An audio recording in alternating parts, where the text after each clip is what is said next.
Did you know that there are hidden benefits to investing in real estate? So even when you think you lost money on an investment, everyone always talks about, cash flow property makes. But as I said, even if you cash flow negative on your investment property, on your real estate you bought, meaning you had to take money out of your own pocket to pay the bills, the mortgages or the repairs, in the end, you actually didn't. You actually made money. What? Well, stay tuned and I'll explain how you can make money in real estate even when you think you didn't.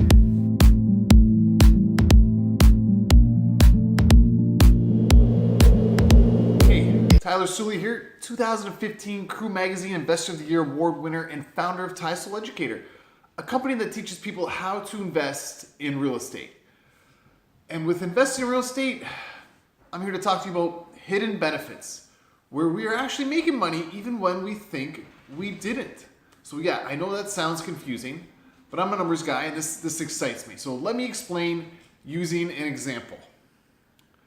So let's say we bought a property for $300,000 and we rented it out for a year. And our income, let's assume you collected for the year, we collected from our paying tenant was $19,800. So after paying the expenses of say $5,000 associated with the property, making our monthly $1,400 mortgage payment, we ended up losing $2,000. So here's a little quick calculation here to my right. So that was out of our pocket, out of our bank account, right? However, here's where it gets interesting, where we're actually making money even when we thought we didn't.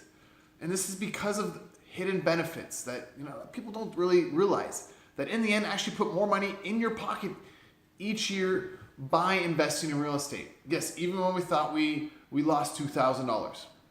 So real quick, I'm not a licensed accountant, and I would highly recommend you speak to a licensed professional, an accountant, to just verify this information, make sure it's all correct, as well as speak to one before you ever even invest in real estate. All right, so anyways, the first benefit, depreciation. So you always hear about this. What is this, right? So that's basically on your property. So yeah, we lost, as I said, $2,000 out of our own pocket. However, that was after paying the mortgage payment. So to determine appreciation on a property, we need to remove the mortgage payment as we need to calculate the actual income the property made. So we're going to assume the property we rented out, that we purchased, which was $300,000, results, as I mentioned earlier, at $1,400 a month mortgage payment. And quick side note, the details on that mortgage was that's with the 20% down payment, amortizing the mortgage over 25 years at a 5% interest rate, as you can see here. So let's assume that leaves us with an income of $14,800 for the year. Net income, $19,800 less than $5,000 of expenses which I calculated earlier. And here's a quick little, showing that again.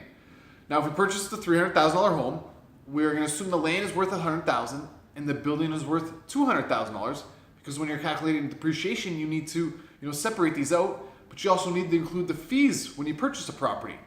So once you do that, so the depreciation for the year at 4% is $8,213, and this is subtracted from the income.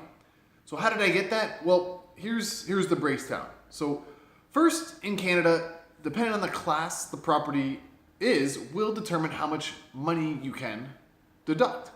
So for a class 1, which is most residential buildings, it's 4%, which was what we used. Also, you can't use capital cost allowance, which was a term in Canada basically for depreciation, to create or increase a loss. So if we claimed a loss on the income, then we can't use depreciation as well, right? That makes sense. We didn't have a loss, so we can claim depreciation, right? We had $14,800 in income. Remember, this is because we took the mortgage out, right? So not including the mortgage where we lost $2,000. This is taking the mortgage out, just income less expenses. So here's a quick reminder, just showing that calculation. Also, land cannot be depreciated, but the building can be, which is why we broke the value out for each, as well as why we included the fees incurred to purchase the building as a portion is allocated to the cost of the building. So here's basically everything itemized just to kind of make sense of what that is. And here's what it will look like when the fees are allocated to the cost of the building and total depreciation that we can deduct. So with all these factors considered, this is how we came up with the $8,213 for our capital cost allowance, our depreciation that we can deduct from our income.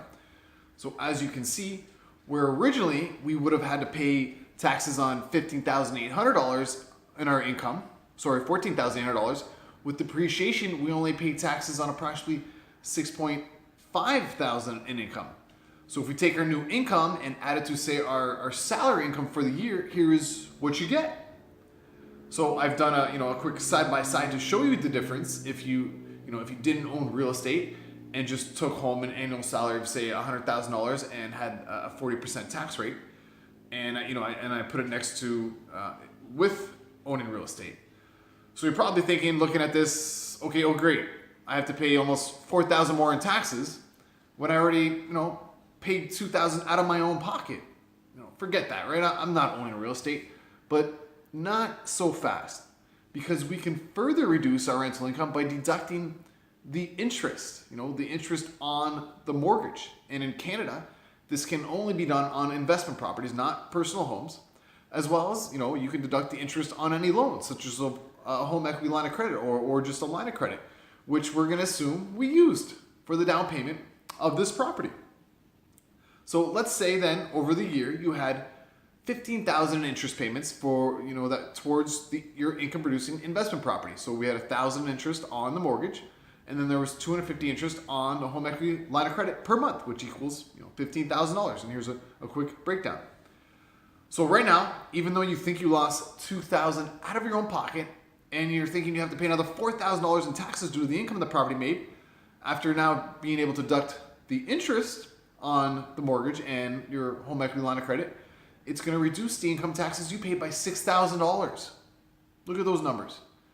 So as I said, where you would have had to cut a check to the government for $40,000 on a $100,000 salary, by owning real estate and by factoring in depreciation and interest on the property, your investment property, you only had to cut a check to the government for approximately $36,600.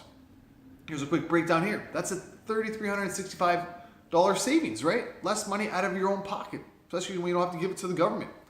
So why you originally thought you lost $2,000, you just saved almost a little over $3,300 out of your own pocket that you, as I said, don't have to pay in income taxes. Now, sure, it doesn't seem like much for all the headaches that come with owning real estate. Most people would rather not invest in real estate and make their annual salary and put $60,000 in their pocket after taxes.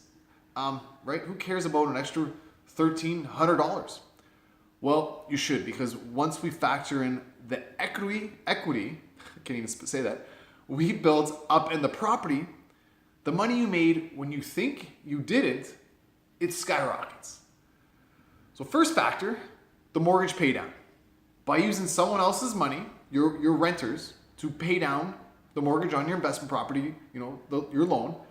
So in our example, we paid $1,000 per month in the first year in interest on the mortgage. So the other, $400 of that monthly mortgage payment went to the principal of the mortgage, which equals almost $5,000 per year in equity built. It's paying down the money you borrowed on that mortgage.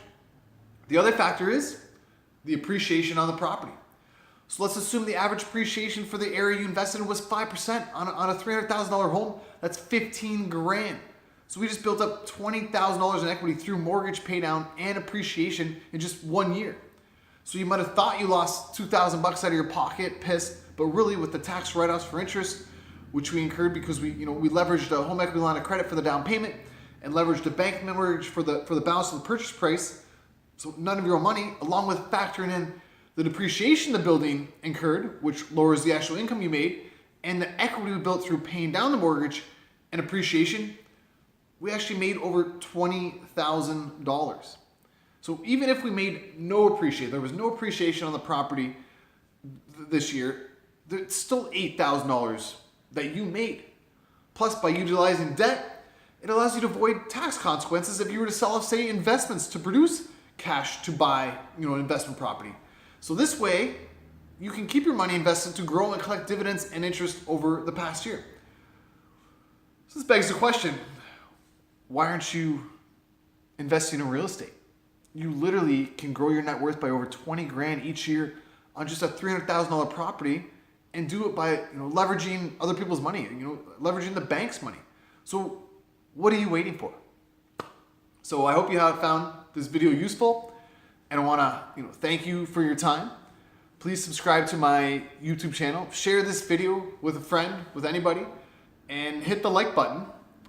And also every Thursday I have new videos about investing in real estate, so check back next week. So we will see you at the next one.